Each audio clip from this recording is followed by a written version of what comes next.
Good morning to the Lake Bluff community. The village is proud to welcome you to Lake Bluff's 2020 Virtual Memorial Day observance. Although we are unable to gather together in our regular tradition on our village green this year, we can still come together to honor this very special day, to pay tribute to Lake Bluff citizens who have given their lives in defense of our country. Once again, we stand before you in the safety of our peaceful village green in front of our Veterans Memorial to honor America's dedicated men and women whose names are engraved on the plaque behind us, who have served and continue to serve our country in defense of freedom. In recognition of the village of Lake Bluff's over 125 years of support for veterans, I am honored to lead you in the Pledge of Allegiance. I pledge allegiance to the flag of the United States of America, to the republic for which it stands, one nation, under God, indivisible, with liberty and justice for all.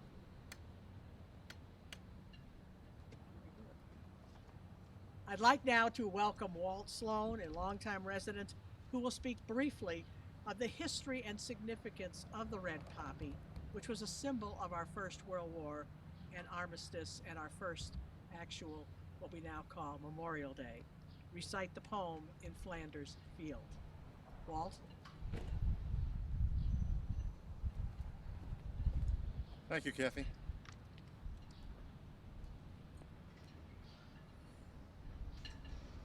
In war-torn battlefields, the red poppy was one of the first plants to grow. Its seeds scattered in the wind and sat dormant in the ground, only germinating when the ground is disturbed, as it was by the very brutal fighting during World War I. Today, poppies are both the symbol of loss and life, and as a symbol of recovery and new life, especially in support of those servicemen who were damaged physically or emotionally. I am honored to recite the poem written by John McCrae in 1915 called In Flanders Fields. In Flanders fields the poppies blow, between the crosses, row on row, that mark our place, and in the sky the larks still bravely singing fly, scarce heard amid the guns below. We are the dead. Short days ago, we lived, felt dawn, saw sunset glow in Flanders fields. Take up our quarrel with the foe. To you from failing hands we throw the torch, be yours to hold high. If ye break faith with us who die, we shall not sleep though poppies grow in Flanders fields.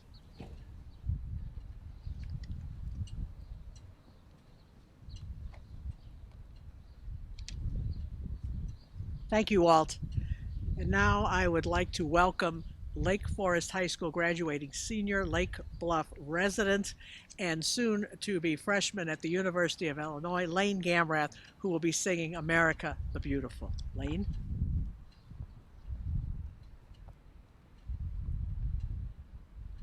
Oh, beautiful for spacious skies, for amber waves of grain, for purple mountain majesties above the fruited plain. America, America, God shed his grace on thee, and crown thy good with brotherhood from sea to shining sea.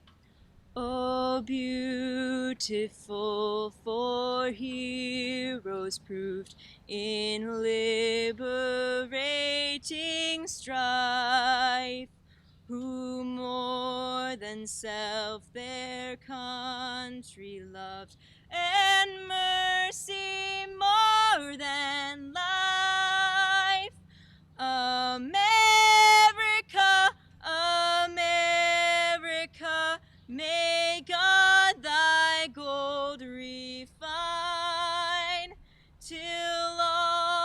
success be nobleness, and every gain divine.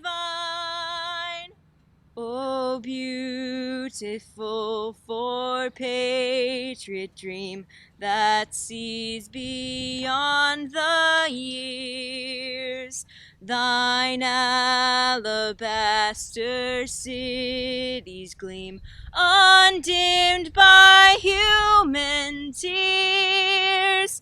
America,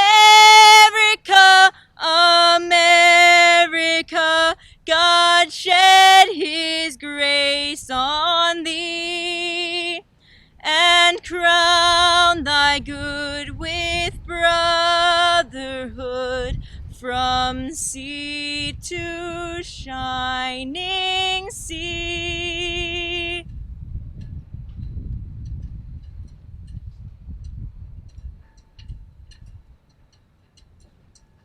Thank you, Laine.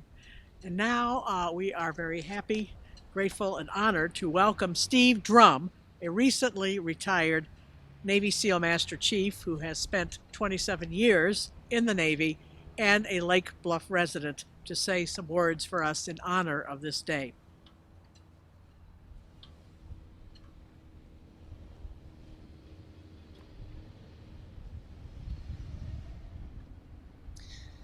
When I showed up at my first SEAL team in 1996, it wasn't necessarily the most warm, inviting, or welcoming environment.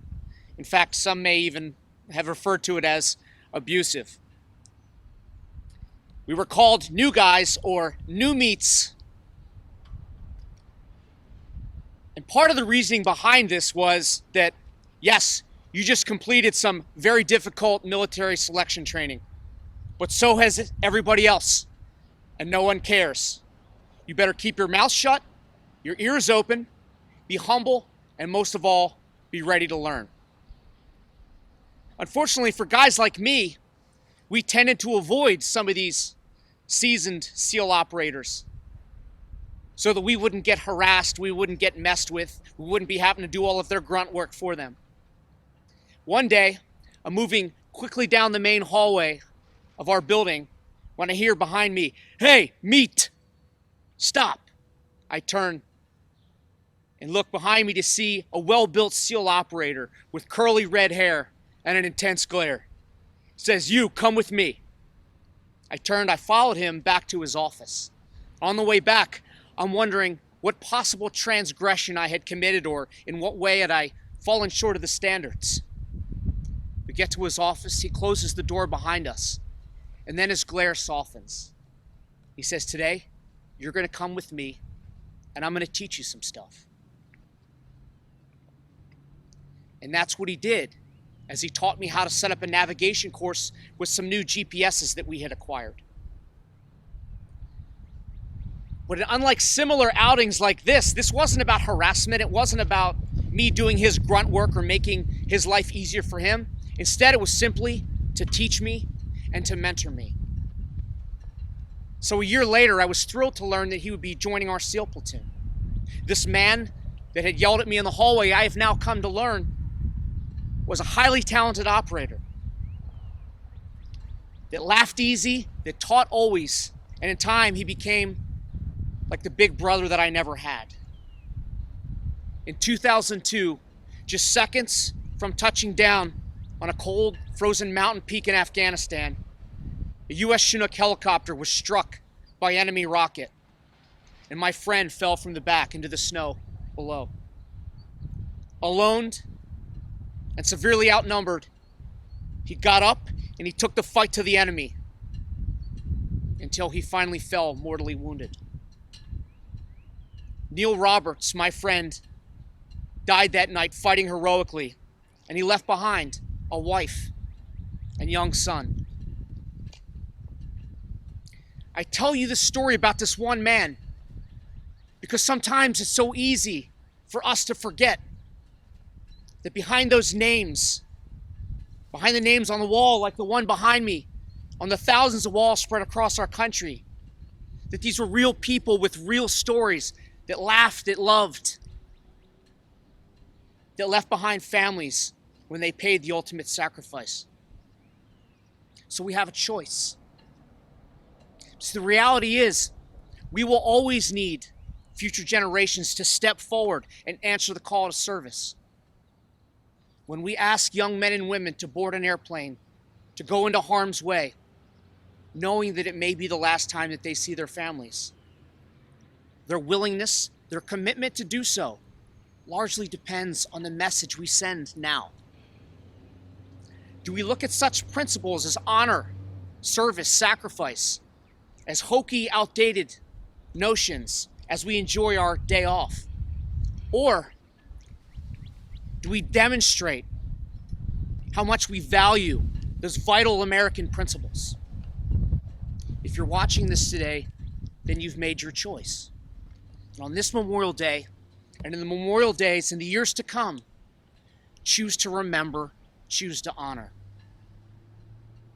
Tell your children, talk to your friends about what these men and women did, why they did it, and what that means to us today. And then go to your cookouts. Enjoy your family, enjoy your friends, because that's what they would want for us. That's what they paid for us.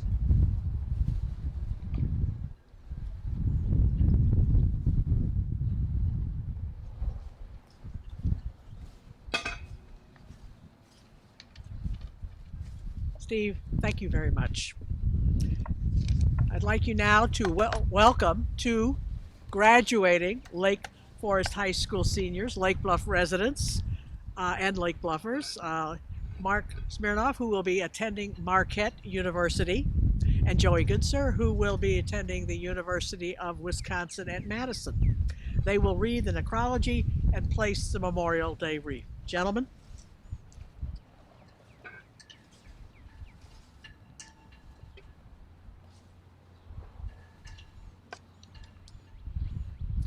First, we'd like to thank everyone involved for having us this morning. Once again, in the face of adversity, leaders in our incredible community have ensured the continuation of an important tradition in our village, despite difficult circumstances. And Joey and I are truly proud to be part of that today, to help remember those that lost their lives defending our nation, both at home and abroad. Since colonial soldiers took up arms over 200 years ago, more than 1 million American servicemen and women have lost their lives in our nation's wars.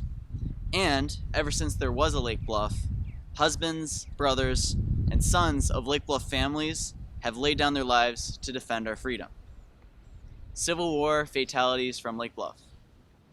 George W. Miller, Lewis Miller, John H. Miller, Henry W. Ostranger.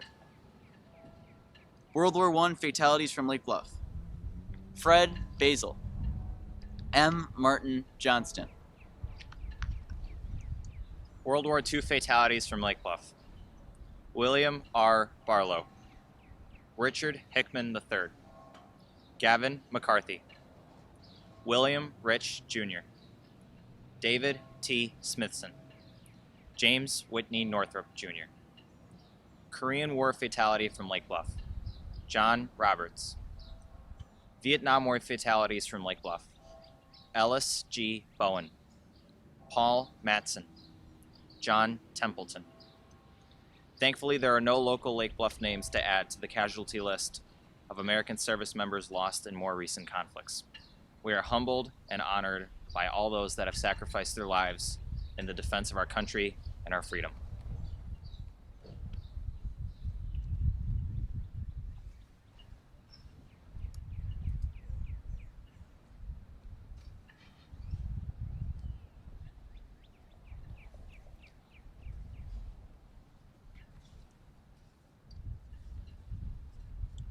Thank you. And we are now very honored to welcome Tom Marks, who's with American Legion Post 264 of Lake Forest. He will be joined by Mark Smirnov. They will be playing taps and echoes to salute all those whose lives have been lost protecting our country.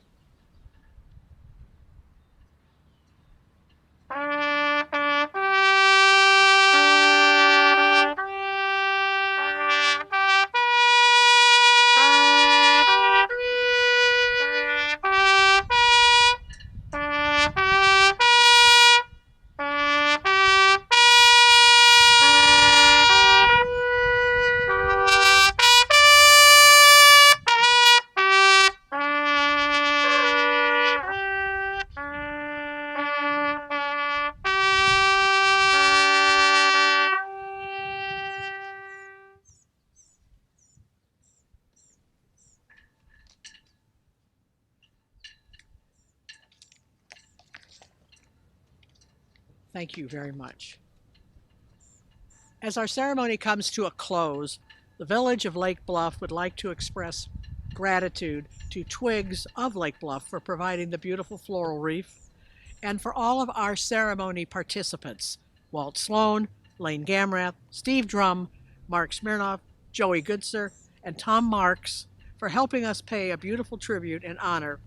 And I'd also like a special recognition to Stephanie Rolick of the Lake Forest Lake Bluff Chamber of Commerce and a Lake Bluff Middle School and High School graduate for organizing and being instrumental in making this tribute happen. I would also like to thank and recognize our longtime cameraman for Lake Bluff, Bill Schellhaus, for volunteering to film this today. And most of all, we would like to thank you, the citizens of Lake Bluff, for the many years of support in honoring and remembering those in our military who have served to protect our freedoms. And in these sometimes trying times, continue to support and sustain our village, which has been our tradition for over 125 years. Thank you.